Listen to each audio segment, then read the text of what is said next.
Surprise! We're taking the EdUp Experience podcast to Insights EDU. Join us for an incredible higher education marketing and enrollment management conference February 20th to 22nd in Phoenix, Arizona. Register now at insightsedu.com and use promo code EdUp to save $50 off your registration. Commencement, the beginning of a new era in higher education, is amazing. Thousands of copies have been sold across the United States and the world. You can pick up your copy today on Amazon.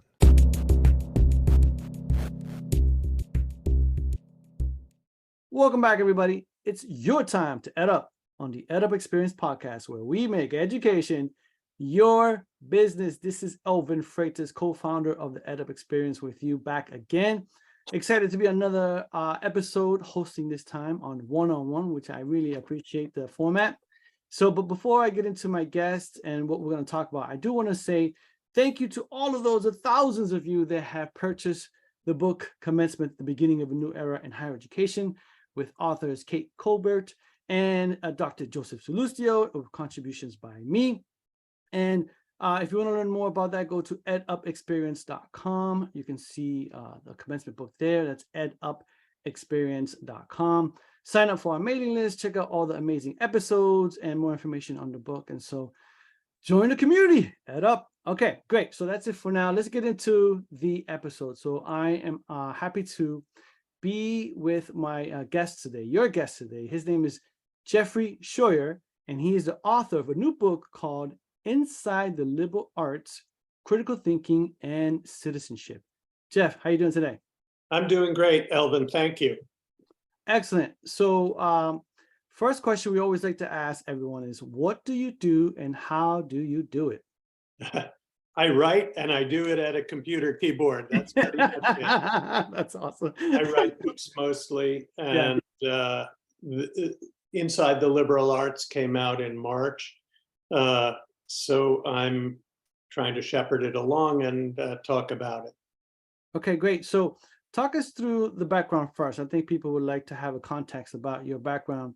Where'd you go to school, and then your first working experience. What was your experience like in higher ed, and what type of different jobs have kind of led you to where you are now?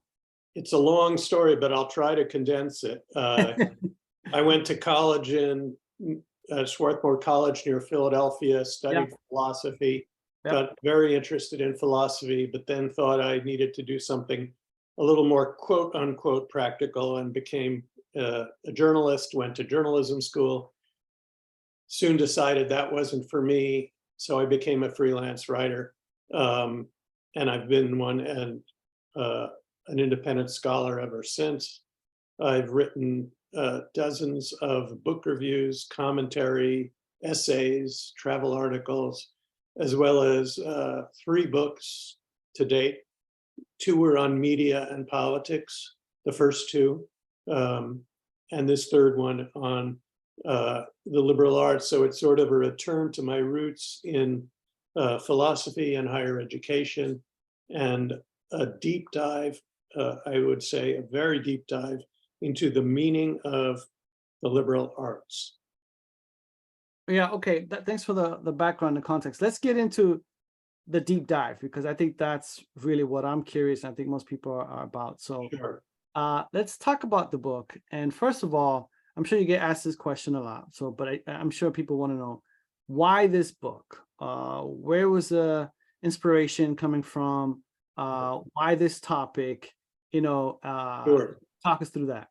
Two reasons primarily. One, it just interested me. The topic deeply interests me. The nature of the liberal arts, their roots, historically and conceptually, their roots in philosophy mostly. So I was sort of primed to do it. And then I sensed the need for it. I didn't know of any good book that summarizes what the liberal arts are all about. And I kept hearing people saying the liberal arts, especially within the academy, people saying the liberal arts are for critical thinking, or the liberal arts are for citizenship. And people say that, but they never do anything about it. It's like Mark Twain said about the weather: people always complain about it, but no one ever does anything about it. So I decided to do something about it, and it took a number of years, starting with a very vague idea, critical thinking, the liberal arts, citizenship, trying to get it all together. And I think I succeeded in the end, after a lot of reading and thinking and research. I came up with a foundation for understanding what liberal learning is, how it comes out of philosophy, why philosophy is the core but not the be all and the end all. We don't all have to become philosophers to be good thinkers, and that kind of thing. And it took a lot of reading and thinking and writing to get it right. But I'd like to think I got it right in the end. That's great. So Jeff, I think one thing that got me thinking when you were talking is, now that you've done all this research for years, which is amazing, how would you define the liberal arts? Can you define it succinctly for our listeners? I'll try. There are several ways to define it. The sort of general definitions overlap, but there are a couple of them. It's the humanities, the social sciences, and the natural sciences as taught within colleges and universities. What it isn't is the STEM disciplines, science, technology, and engineering, and math, the so-called STEM disciplines. It isn't job training. It isn't occupational training. It isn't pre-professional training in areas like business or architecture or computer science. So if you subtract all those things, everything else that's left over is the liberal arts. It's the humanities and the social sciences, and it's the natural sciences insofar as they form an organic whole with the others. And we have to study nature because we live in nature. So we all need to be science literate, as well as, literate on human society and the social sciences, and on the humanities in terms of human values. Okay. And so with that definition, were you able to, during your research, were you able to go back in history and find out when the concept of liberal arts was first, I guess, mentioned in public? Yes. Yeah, go for it. Not to complicate, but there are two answers to that question. Okay. The first answer is that Latin term artis liberalis was from early antiquity. The Latin scholars who evolved the idea of the liberal arts, as it didn't mean liberal and it didn't mean arts in the modern sense. It meant skills needed to be a free citizen. That's what. Wait, hold on. Say that again. Skills needed to be a free citizen. What time was this around? What year? This would have been in the 2nd, 3rd, 4th century after Christ. Okay. And those scholars saw studying as being a way to be a competent citizen, which is exactly what it still is. They got it right. And the liberal arts started as logic, arithmetic, rhetoric, and it developed from 3 to 7, and now it's a much broader continuum of disciplines, because as it grew and as philosophy evolved, it developed questions that philosophy couldn't answer, and it created fields like economics and linguistics and psychology and interpretation theory, whatever, all kinds of new disciplines sprung up, many of them in the last 200 years, but ultimately coming from philosophy. That's the first answer. It's a Latin phrase. Yeah. And it doesn't mean anything to do with the modern term liberal or the modern term arts. It's really skills, and for democracy, not for liberal versus conservative. But the second answer is the ideas that animate the liberal arts go back further. They really start with the Greeks, with Plato and Aristotle and the pre-Socratic philosophers, who first identified the idea of rationality, reasoning, and the kind of thinking that became the core of the liberal arts, which is rational thinking, thinking according to reasons and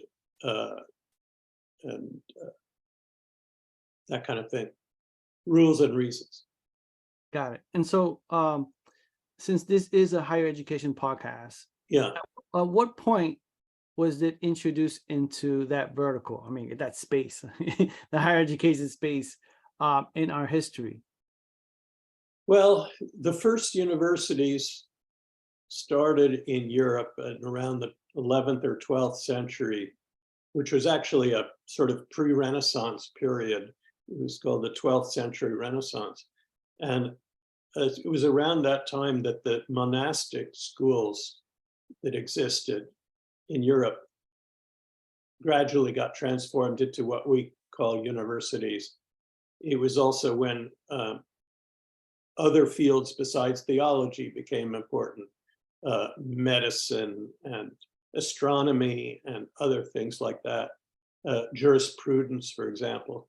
So it was an evolution out of a liberal arts tradition that had existed going back to the Latin scholars and further back to the Greek scholars. And it's really with the rise of the universities in Europe that it becomes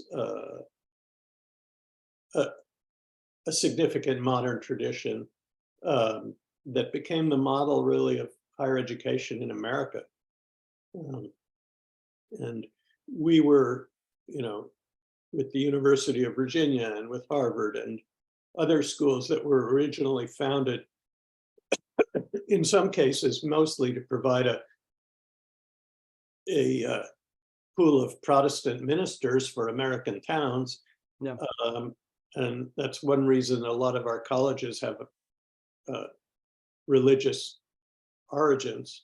But they quickly evolved into something broader, more secular, based on the liberal arts tradition.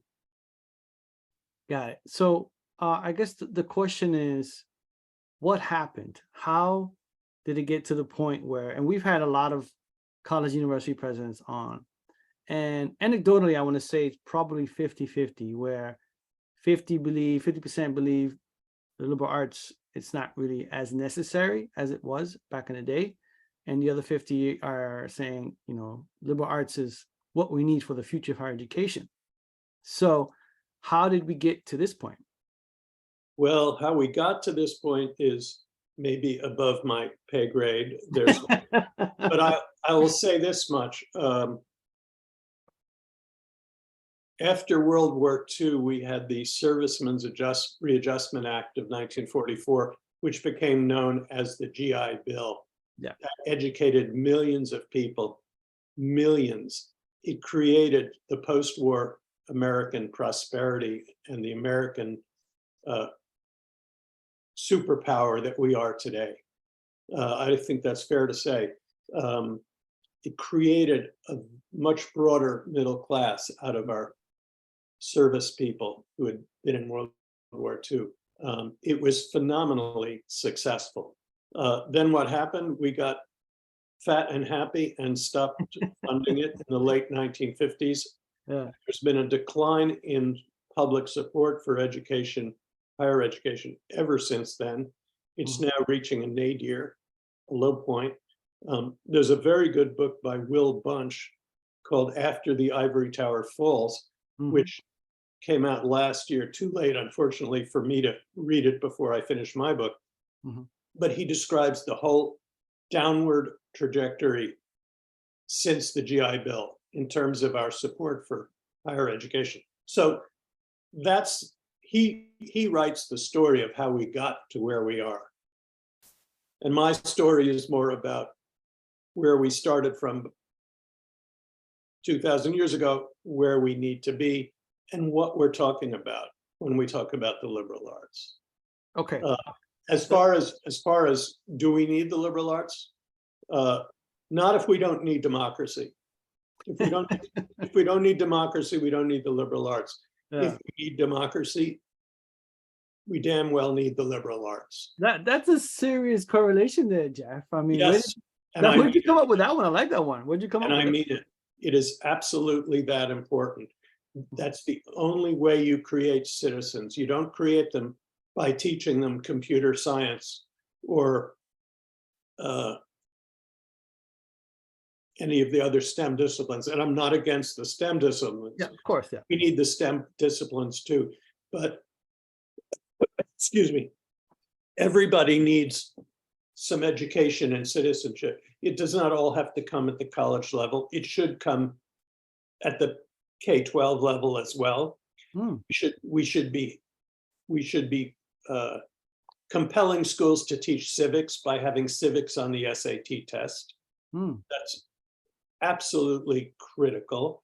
And the more people study the liberal arts, so-called liberal arts, the more they will know about citizenship and how democracies work.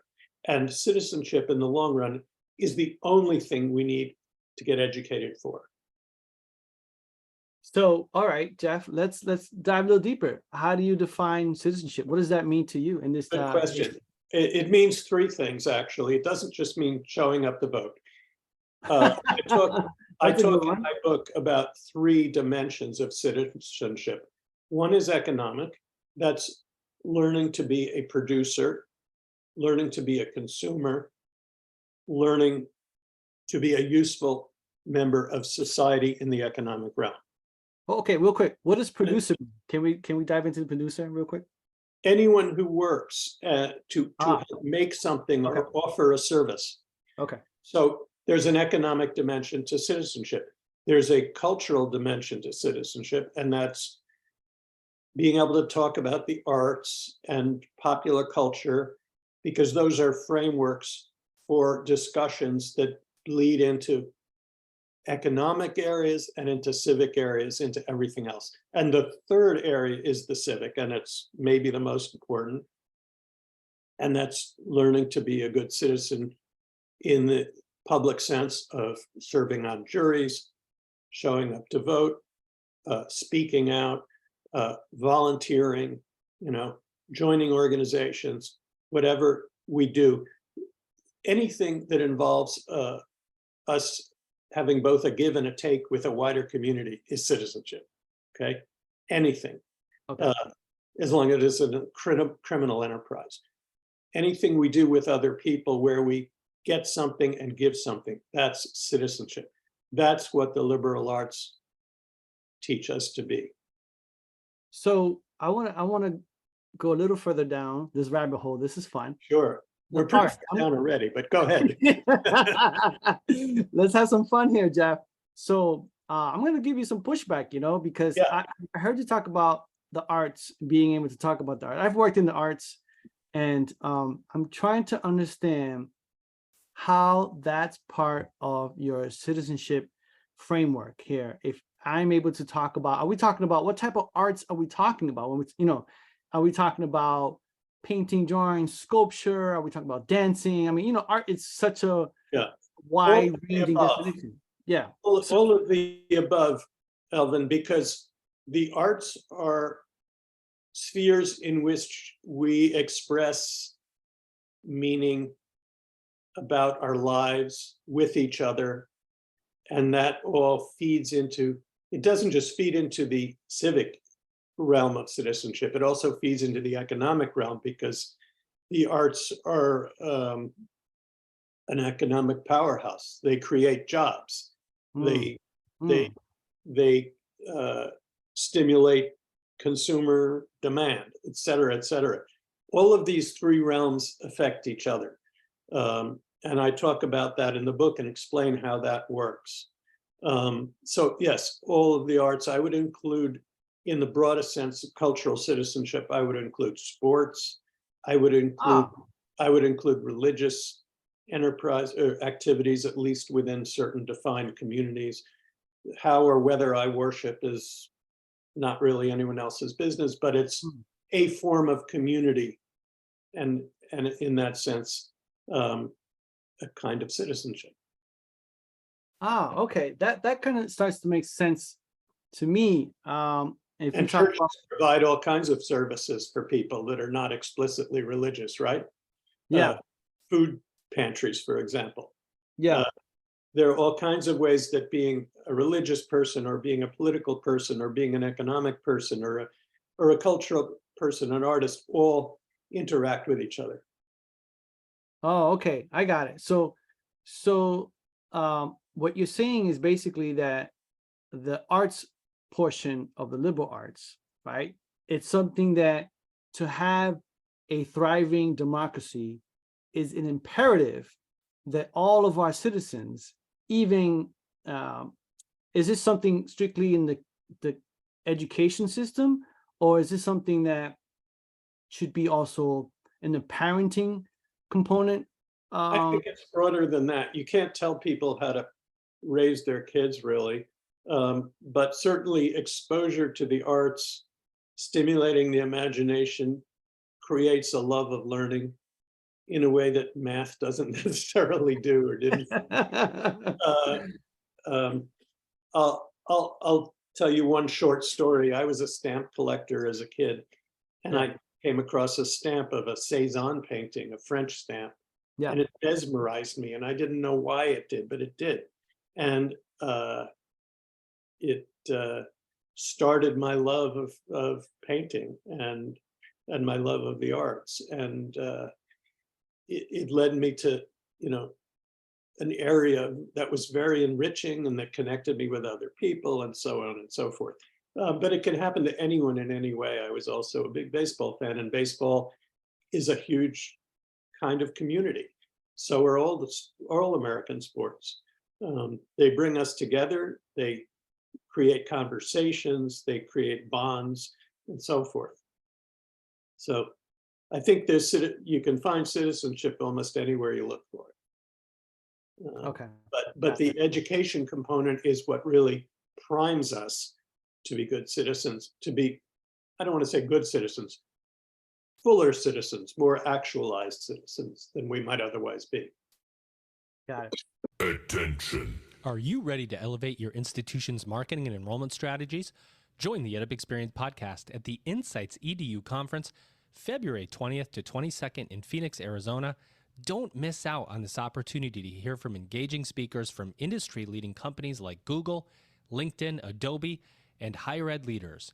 Learn the latest marketing and enrollment strategies to grow your programs. Register now at insightsedu.com and use promo code EdUp to save $50 off your registration. Attention. Oh, yeah. Join the movement to mobilize and revolutionize higher education by picking up your copy of Commencement, the Beginning of a New Era in Higher Education today. This book has been featured in Forbes, NPR, Harvard Business Review, CEO World Magazine, NBC News, CBS News, and Business Insider, among many others. Don't miss out on what today's highest college leaders have to say about the future of higher education. Pick up your copy on Amazon. I understand what you're saying here, Jeff, but I guess because you define art in such a broad context, especially if you add sports to that, I'm just trying to think, does every human being need to know about the arts, and it has to, in order to be a citizen? I guess I'm just trying to wrap that around my head. Yeah, no, I think that's putting it a little too extreme a way. Okay. Any way we can engage with other people, and if you go to a college, it has often, as I said, has a religious component in its sourcing, in its origin story. They have sports teams. They have cultural events on campus. This isn't accidental. These are ways of life that create community. No one person has to do any one thing to get there. There's no route through higher education that's perfect. I would say not even philosophy, although I'm a big fan of it. that you have to study, because critical thinking is or rationality is the core that we all need to get, and you can get it from anything you study, anything. And no, I was saying that sports are part of cultural citizenship as an umbrella idea, not part of the arts per se. Okay, got it. Okay, got it. I took it the wrong way. Okay, so I'm glad you mentioned critical thinking. Let's go down that rabbit hole for a little bit. So the book is again, you said Inside the Liberal Arts: Critical Thinking and Citizenship. So let's talk about the critical thinking piece. Why was that a big component of the book? Well, because it's a big component. It's a huge sort of defining center of what liberal learning is all about. It's about following rules and reasons, and that's a common language we use to understand each other. It's something that's built into our language. When we talk, we follow grammatical rules. We use the same words. Language itself is philosophical. We're philosophers already. Being more critical thinkers just makes us better philosophers than we already are, because all thinking is philosophical, basically. And there's always room for us to improve that language, that critical thinking language, and therefore to be clearer and fuller in our communications, and that helps all conversations. So it's climbing that ladder of critical thinking, I believe, that is the heart of a liberal education. There's a lot of rationality, yes, in studying the STEM disciplines too, but I don't think it's really a substitute for thinking about society, thinking about the human mind, thinking about the arts and human values, thinking about history and so on, and having a better understanding of who we are and how we relate to the rest of the world. I don't think the STEM disciplines do that on their own. So I'm all for STEM, but I think STEM students, like everyone else, should have some exposure to the traditional liberal arts. So let's talk about that. I like that a lot. Let's talk about that. But wait, before we go there, has the definition of critical thinking through your research changed? Well, I changed it.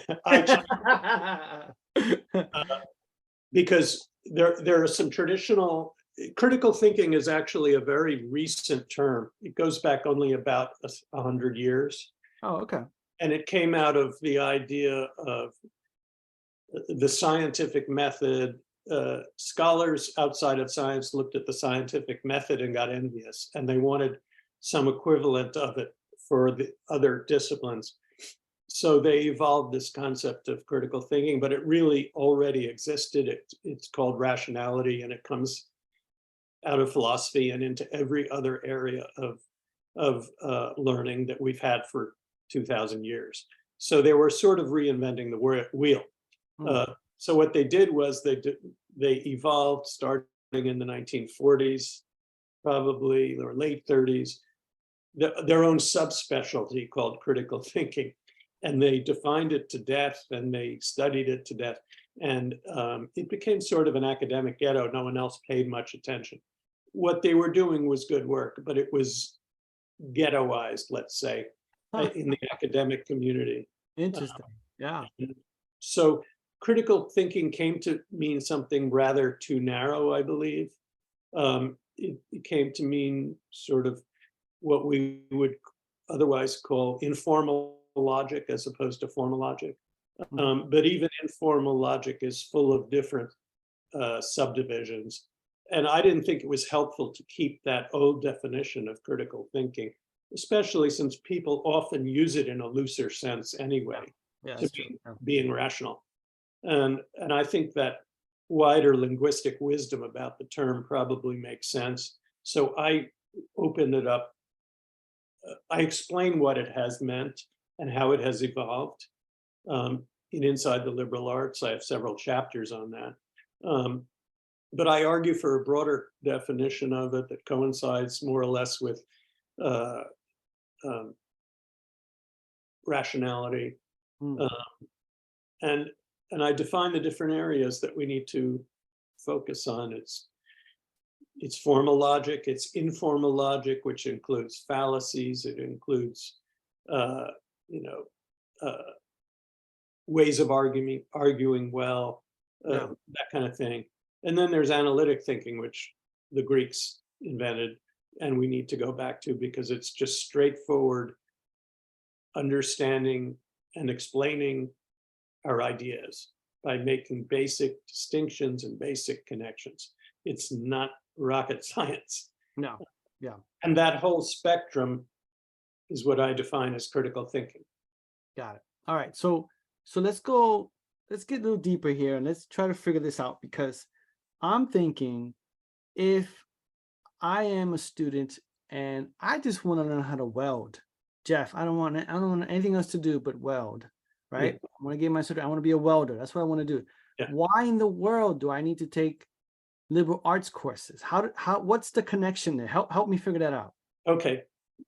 Welding is great, and we need welders, and be the Yes, best. we do. Be the best welder you can. Yeah. But you're not going to be a welder without also being a family member, a community member, and a citizen of this country and the world. So take a slightly broader view. Think of what you could do in your community. Think of what politics means to you, whether it's left, right, or center. Understand it better. Live in a wider world. There's a wider world than welding, just as there's a wider world than philosophy. And the more we widen ourselves, the more stronger a community we are and the better democracy we are. I've tried that. I had friends. I grew up, Jeff, in an environment where that was not something that people wanted to talk about, wanted to think about. I want to be a welder. I want to be an electrician, because I went to a vocational school for high school. Right. They had very specific ideas of what they thought was being a good citizen in their definition, their mind. So, just to kick back, I don't want that. I want to have a 6-pack with my friends on Friday nights. I want to be able to afford a car so I can drive and, get a family, have kids. And I don't want nothing to do with politics. I don't want anything to do with it. I just want to stay with my friends and my family, take care of my own self. And I couldn't care about what's going on around me, my community, the world. I mean, if U.S. is so ethnocentric, right? So I grew up with that. So, So what do you say to that, Jeff? It's a great point. It's tough to answer, but I'll try. That's a tough one, Jeff. Yeah, it is tough. I totally relate, not out of personal experience, but generally, I relate to what you're saying, and there's a lot of people like that. Yeah. And it's on one level, it's fine. The only absolute necessity of citizenship is you don't break the law, right? Right. That's our bare minimum. But even to not break the law, you have to know what the law is, and you don't learn that in welding school. So well done, Jeff. Well done. So if you build on that a little bit, you can't force anyone to be more than a welder or more than a philosopher, and philosophers are, just as useless as welders. But I'm suggesting there's a wider world out there, and you're part of it, and whether you like it or not. And the more you recognize and connect with it on those different levels, the richer life you'll have, and the better our democracy will be. We might not be as susceptible to demagogues and to conspiracy theories and to white supremacists and so on if we were fuller citizens. Okay, so talk me through. And I don't open a can of worms, but no, it's okay. No. Talk me through the curriculum. If it's a welding school, how do they fit that in? Or is it something more on like is extracurricular activities? Yeah. I mean, how do you weave it all together? Yeah, that's a question that's a little beyond me, because I don't think a lot about curriculum or pedagogy. I think about helping people understand the big picture. That's my Got it. thing. I'm not so good on the smaller pictures. But one answer is they should be getting a better K-12 education before they go to welding school, which should give them a basic knowledge of civics, Yeah. how our government works, how we're part of it, and so on. That's one answer. Another answer is you can't really expect welding schools to teach people Plato or Tolstoy. Yeah.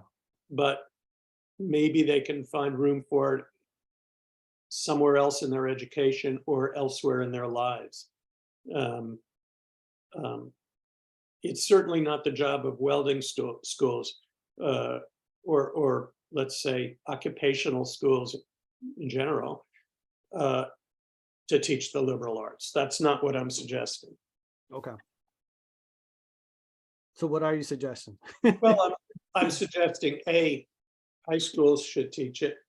Even occupational high schools should teach it. Otherwise, you're just slotting people into job readiness without citizenship readiness. And the other is if you're— Wait, hold on, sorry.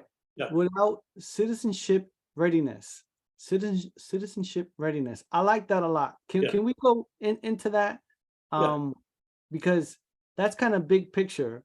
And it goes back to the democracy idea that you talked about. If you want to have a good democracy, you gotta have citizenship readiness. So let me give you an example. Okay, go, Jeff. Take one of the most ludicrous parts of our system, which is the Electoral College. Well done. Yes. I don't want to get into a discussion here of why it's ludicrous, but it's part of our system for electing leaders, and we should understand how it works, all of us. Yes. That's something we should learn in high school, whether it's an occupational high school or a general high school. Everyone should know that kind of thing. Mm-hmm. Got it. Well, that's a great example, especially after what happened. I remember when everybody talking about Electoral College, how does it work with Trump, and that was a great learning moment. Yeah. I thought it was a fantastic learning moment for a lot of people. Everybody understood how it worked. Everyone would be up in arms to get rid of it. But that's another matter. Yeah. So then, okay, the bigger picture here. So we got the K-12 system. I really want to learn more about your thoughts on parenting. I know you don't want to tell people how to parent. I get that. I certainly don't. I get that. But but for those who are parents and they did not get that, they didn't understand the return on investment of time, right, in terms of the liberal arts education. They're thinking that's not worth my money, it's not worth my time. I don't want my kids to be a part of that. Yeah. What do you say to them? How do you convince them? Say, no, you need to, because I want to learn too, because I have conversations with a lot of people and I want to be able to have this defense and say, well, no, this is why liberal arts, critical thinking, and citizenship is so important for you to understand as a parent, to make sure that your children understand it. I certainly understand where those parents are coming from, especially if they're under any financial duress. Yeah, you want your kids to have the best chance of getting a job. Yes, exactly. And who wouldn't? I totally get that. Yeah. The problem is that number one, they're not getting the full preparation for citizenship if they go straight into, let's say, an occupational high school. Number two, they may get the job faster, but it may not be as good a job. It may not be as satisfying a job. And it may not be a job with as high a reward ceiling as they would get through a liberal education. For example, philosophy majors, according to one former college president, earn more in the long run than business majors. I've actually heard that, yes, which is mind-blowing. You wouldn't necessarily think that, but it's true. Yeah. A lot of things we think aren't true. Yeah. We think, for example, that a college education, as expensive as it is, and I'm not going to get into the whole problem of loans and the $1.6 trillion that American students owe, which is a terrible thing. Yeah. but a lot of people just think a college education isn't a good investment. Mhm. And they're wrong. It's a very good investment.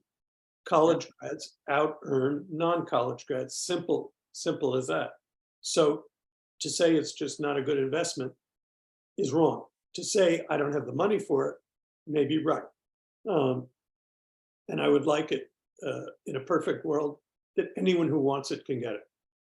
That would be the best thing for our country, for our national prosperity, for cultural cohesion, for everything. But we're not there yet.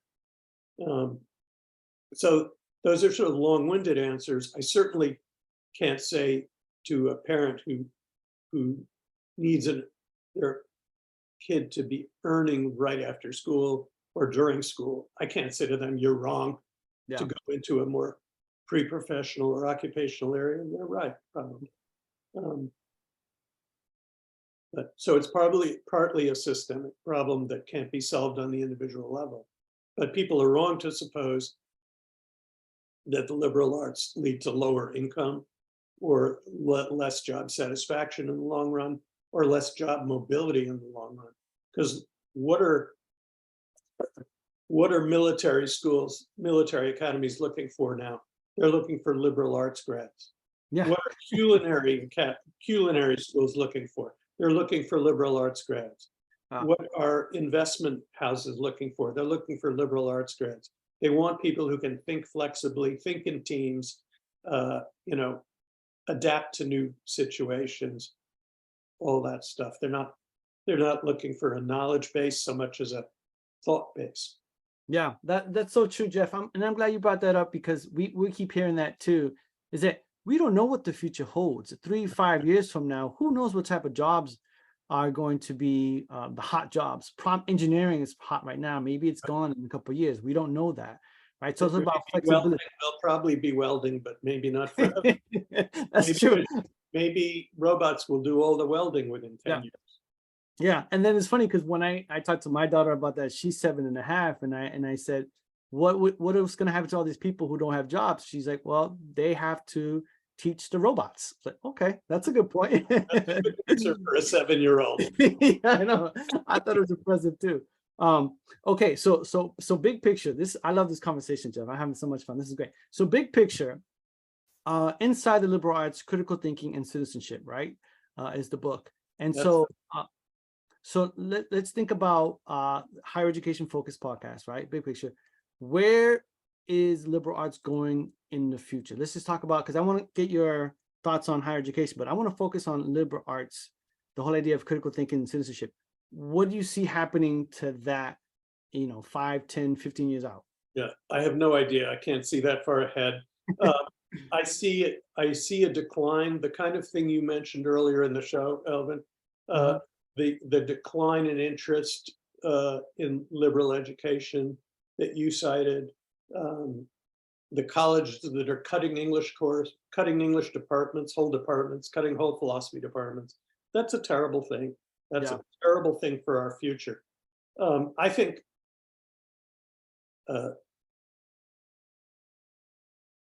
and I hope that we will rediscover the value of liberal learning, not to the expense of all the other kinds, but along with them, along with STEM disciplines, along with pre-professional and occupational training. If we don't, we're in trouble. We're in real trouble, because democracies without the liberal arts cannot survive. That's when you get to authoritarianism and all kinds of darkness. So I'm not making any predictions. I'm just saying we have to hope that people learn to respect things that teach reasoning and human values and human understanding, as well as welding, or we're doomed as a democracy. Yeah, and before I ask you my last 2 questions, I have to ask, artificial intelligence, because you touched upon it a little bit, and we talked about just a little bit. Let's talk a little bit more. Yeah. How is artificial intelligence a part of liberal arts, critical thinking, and citizenship? How does it all work out? I think it's probably the opposite of critical thinking. Now, artificial intelligence is a human invention. Yes. Yep. It's something, and human inventions are just embedded knowledge that should be there to help us. Mm-hmm. The quantum leap is if they start doing their own thinking and taking us over, which serious scientists believe could happen. And it's certainly something we should be aware of. And it should be regulated to prevent its becoming abusive toward us. Mm-hmm. Because great American thinker Henry David Thoreau said, all our machines are just improved means to an unimproved end. We have to supply the ends. Artificial intelligence can supply the ends. So if the end is writing your paper for you, well, that's just going to make you dumber because you won't get the education you need. You just go to AI to write your papers or answer your questions. Yeah. And there are integrity issues and all kinds of other issues around AI, authenticity issues, Mm-hmm. Mm-hmm. you know, as well as I and your listeners, all the threats that exist. So it's a problem, but it may also create a backlash and a movement toward authenticity, toward rationality, toward citizenship. That's my hope. Got it. Okay. So yeah, this has been a great conversation, fascinating. So I appreciate your time, Jeff. So I've enjoyed it a lot, Elvin. last two questions, two more, Jeff, two more. Please. So what haven't we mentioned about the book Inside the Liberal Arts, Critical Thinking and Citizenship, or anything else that we talked about that you want to mention? Number one, and number two, what do you see? And I know you're not, futurist, but I'm just curious. What do you see as the future of higher education? The future of higher education, I'll answer first. It rises or falls with our democracy, and they will either rise together or fall together, because it's it's literally what made America great. It is along with jazz and baseball and parts of our Constitution. Yeah. Our higher education tradition is what made us both a superpower and a great democracy. And if we abuse it or neglect it, they'll all go away. Well said. Well said. That's my future prediction. Mm-hmm. As far as the book is concerned, Inside the Liberal Arts, it's not an easy book, but it's a rewarding book. And it's a template for a liberal education. If you read it as a freshman or a junior in college or whatever, or even in graduate school, it will help you to organize your understanding of the world, the academic world you're in, and the wider world maybe too. And you can get it at my website, which is jeffreyscheuer.com, or you can get it through the publisher Roman and Little, ROWMAN, and littlefield.com, and you can get it at a discount there. There are very few people to whom I wouldn't recommend it. Got it. Students, graduate students, junior scholars, people, lifelong learners, people who are curious, people who want to be fuller citizens, people who just like to think. It's for all of them. Jeff, I'm so glad you mentioned lifelong learners, because that's part of our mission here. Yeah. We want to inspire people to be lifelong learners, no matter the path they choose. And that's very important to us too, because we believe higher education is the best path to choose, but some can't choose that path, can't go that path, don't want to go that path, but at least have that lifelong learning mindset, which we believe will help people to be more successful. And I think this is would only strengthen that mindset and fuel anyone's curiosity toward whatever they want to study, whether it's art or queer studies or engineering or anything. Yeah, and it sounds like this book is a perfect fit for those lifelong learners who are very curious. So again, the website is Jeffrey Scheuer, that's JeffreyScheuer.com. We're going to put in the show notes so you can link up to that. And also, Elvin, I have a blog every 2 weeks on the Oh, website. So great. I blog about the book, and I blog about things related to the book and things going on in the world in a broad sense about the liberal arts. Oh, that's fantastic. Yeah, so definitely go to the website, everyone. Somewhat broader than the book itself. So Yeah. Okay. that's been fun, and I invite people to take a look at the blog. Yeah, absolutely. Thanks for mentioning that, Jeff. That's great. Okay, fantastic. Well, again, I have so much enjoyed this conversation. This has been a lot of fun. Me too, El. Yeah, I appreciate you taking the time. You've been wonderful. So, ladies and gentlemen, your guest today, Jeffrey Scheuer. Did I pronounce it right? Because you said it's like Scheuer. lawyer. See, I have a hard time with names. Scheuer, because you said it's like lawyer. You read the book, you can pronounce the name any way you like. Jeffrey Scheuer, author of the new book, Inside the Liberal Arts, Critical Thinking and Citizenship. So please go pick it up. Again, the link would be in our show notes. So there you have it, ladies and gentlemen. You've just EdUp'd. Oh, yeah. Attention higher ed marketing and enrollment management professionals. We are taking the EdUp Experience podcast to Insights EDU. Join us at Insights EDU on February 20th to 22nd, 2024 in Phoenix, Arizona. Gain insight into the latest higher education trends and cutting-edge marketing strategies that'll take your institution's enrollment to a whole new level. This is your opportunity to connect with higher education leaders and marketing experts from across the country. Comprehensive presentations, engaging panel discussions, and more. Insights EDU will equip you to position your institution for growth. Register now at insightsedu.com and use the code EdUp to save $50 off your registration. Can you afford to miss this conference? I don't think so. Attention.